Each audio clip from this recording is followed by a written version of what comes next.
जो लोग ज्यादा सोचते हैं उन्हें एक कहानी सुनाता हूँ। ये कहानी पूरा सुन लिए तो चिंता करना छोड़ दोगे तो सुनो।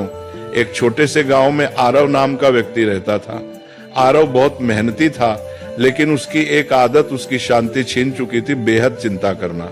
सुबह उठते ही वो सोचता, कल क्या होगा, पैसा रहेगा या नहीं, लोग क्या कहेंगे, परिवार सुरक्षित रहेगा या नहीं। रात को सोने जाता, तब भी उसका दिमाग रुका नहीं करता। एक दिन अत्यधिक चिंता के कारण उसकी तबीयत बिगड़ गई। गांव के लोग उसे पास के पहाड़ पर रहने वाले एक संत के पास ले गए। संत बहुत सरल जीवन जीते थे, न ज्यादा बोलना न ज्यादा सोचना।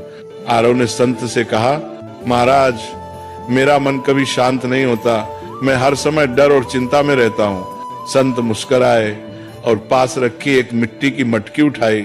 उन्होंने कहा, इस मटकी को पानी से भर दो। आरव ने मटकी भर दी। फिर संत बोले, अब इसे सिर पर रखो और चलो, लेकिन एक शर्त है, अगर एक बूंद भी गिरी तो तुम असफल हो जाओगे। आरव पूरी तरह मटकी पर ध्यान लगाकर चलने लगा। रास्ते में लोग उससे बातें करते रहे, आवाजें आती रहीं, लेकिन आरव ने कुछ नहीं सुना। वह सिर्फ मटकी पर ध्यान देता रहा। कुछ देर बाद संत ने कहा, रुको, अब बताओ रास्ते में कितने लोग मिले। आरव बोला, महाराज, मुझे कुछ पता नहीं, मैं तो बस मटकी बचाने पर ध्यान दे रहा था। संत ने शांत स्वर में कहा, यही संत होने की शुरुआत है। जब ध्यान जरूरी चीज पर होता है तो बेकार की आवाजें अपने आप चुप हो जाती हैं। तुम्हारी चिंता इसलिए है क्योंकि तुम उन चीजों पर ध्यान दे रहे हो जो अभी हुई ही नहीं। फिर संत ने आगे कहा, जो तुम्हारे हाथ में है कर्म, उसे ईमानदारी से करो। जो तुम्हारे हाथ में नहीं, भविष्य से भगवान पर छोड़ दो। यही संत का मन है।